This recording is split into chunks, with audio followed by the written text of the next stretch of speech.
aðkomin mestamálaðaskrá, það umsóknir byggingar aðstæður og nýr og til ástæður það til að vera í börnvísaksan.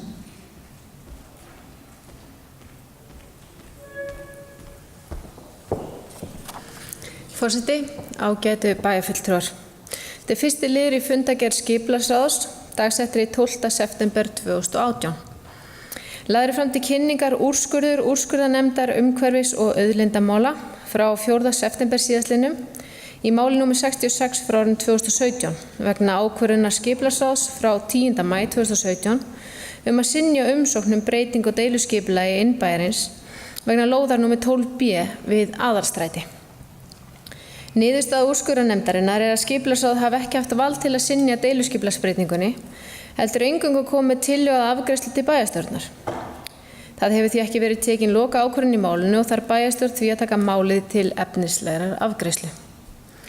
Í ljósi niðurstöðu úrskurðarnefndar telur skipulagsráð æskilegt að endurskoða samþykkt skipulagsráð og hugsanlega einnig bæjarmálasamþykkt Akureyrar.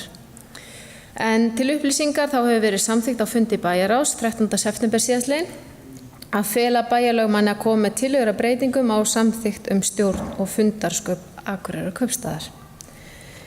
Ekki eru taldar forsendur til þess að breyta afstöðu skipulagsráðs og mælt með því að bæjarstjórn hafni deiluskipulagsbreytingunni með vísun í innkomnar athugasemdir.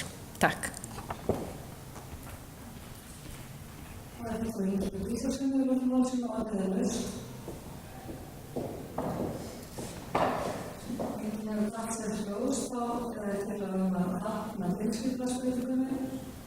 Þessi geta samþykkt